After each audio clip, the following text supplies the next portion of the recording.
Chaîne Inter, c'est le carrefour de Chaîne Inter en votre compagnie jusqu'à 13h. On parle aujourd'hui des nouveautés de la session 2018 et de la campagne de sensibilisation qui a été lancée contre la fraude au baccalauréat. On en parle avec Mohamed Sessi, directeur du Centre national des examens, et le docteur Bouchra Arif, directrice provinciale à Ain Choc. Vous êtes toujours là? Allô? Oui, bonjour. Alors, je reviens vers vous, Mohamed Sessi. J'aimerais avoir votre avis sur cette campagne de sensibilisation qui a été lancée contre la fraude au baccalauréat. Et bien sûr, il faut souligner l'importance de ce travail qui se fait au niveau des actions provinciales, au niveau des régions, et qui essaie de toucher directement l'élève dans un objectif de le sensibiliser sur la fraude et les conséquences de la fraude sur son devenir scolaire et social.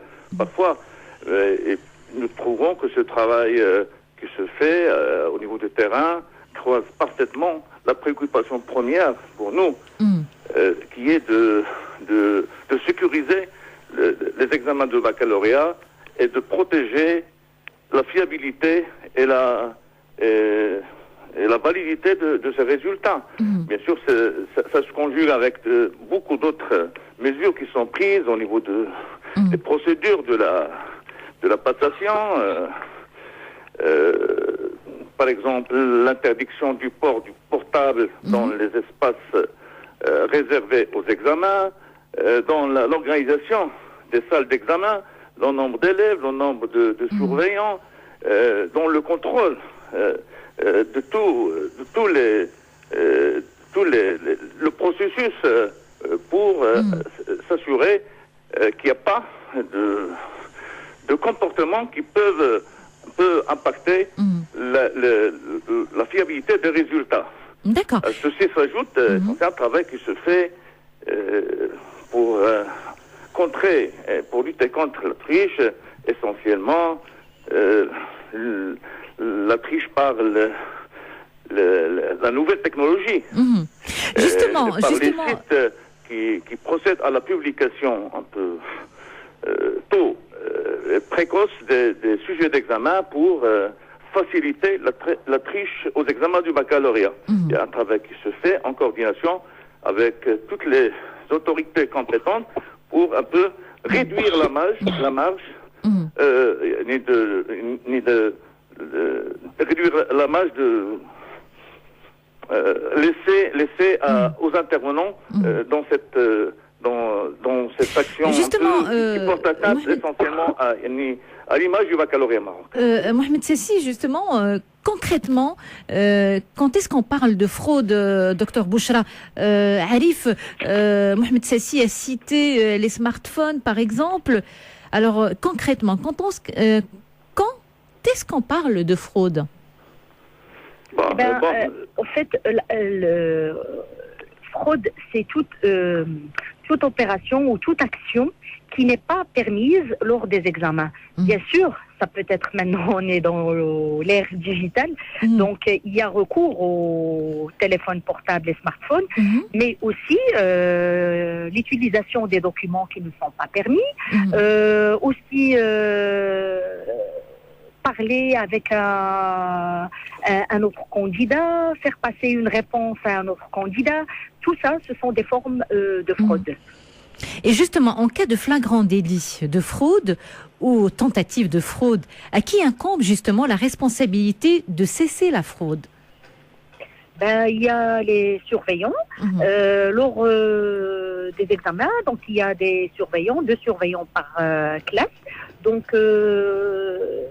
ils peuvent signaler cette fraude en rédigeant des rapports et aussi en confisquant aussi le moyen utilisé lors de la fraude.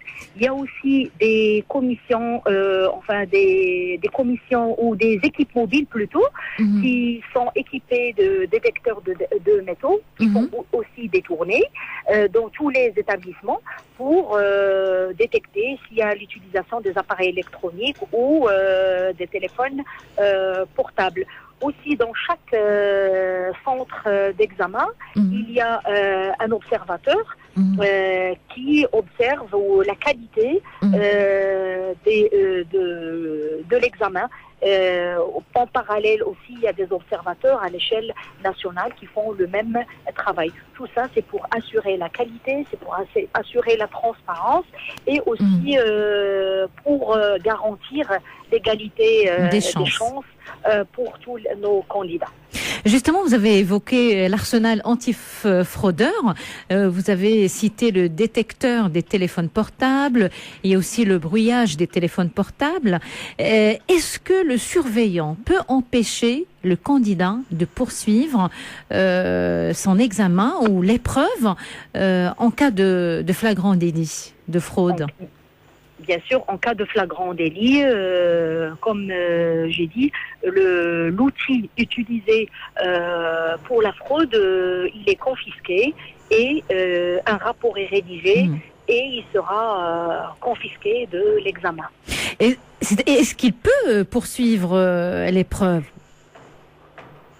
Il n'a pas le droit de poursuivre l'épreuve de l'examen, surtout les épreuves aussi qui suivent.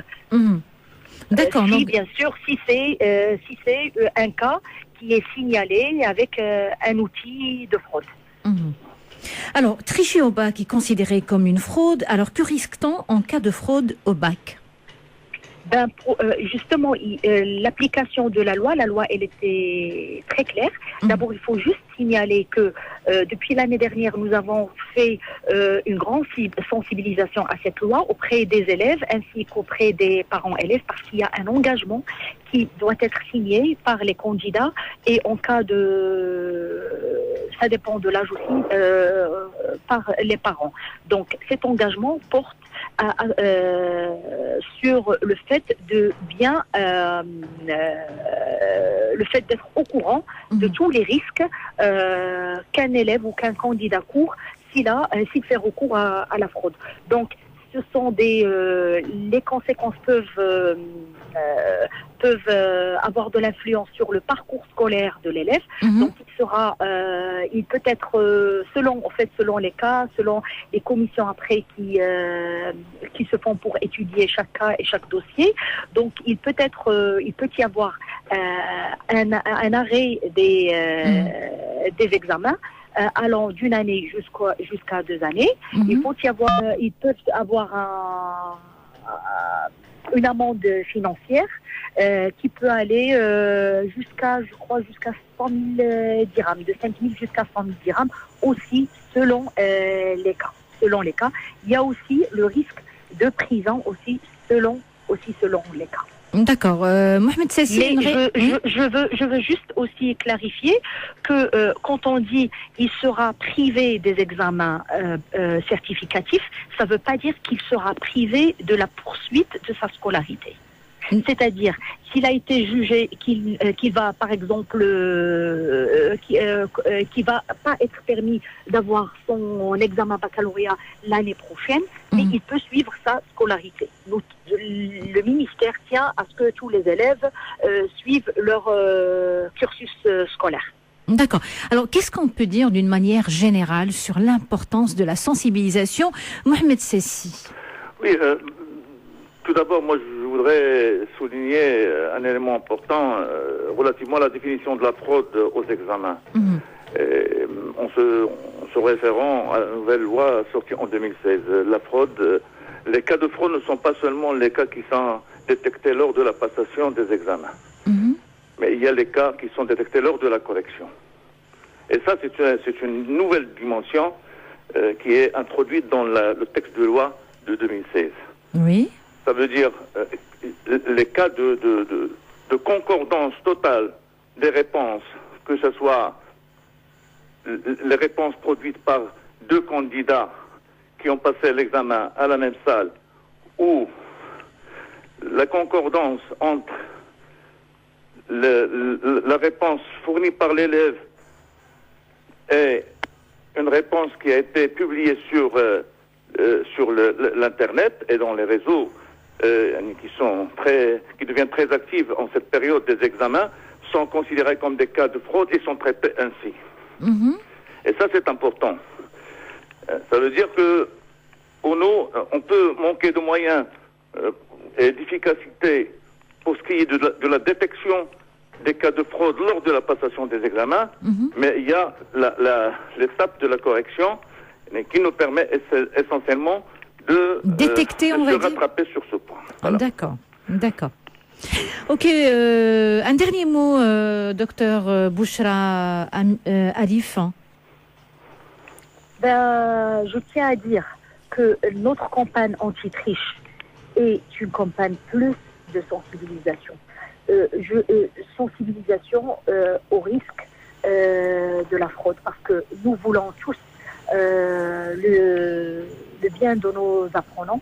Nous voulons qu'ils réussissent leurs examens et qu'ils réussissent dans leur vie. Donc, cette sensibilisation, et surtout, elle s'axe plus sur le côté des valeurs. Et c'est un côté que nous voulons promouvoir chez nos apprenants.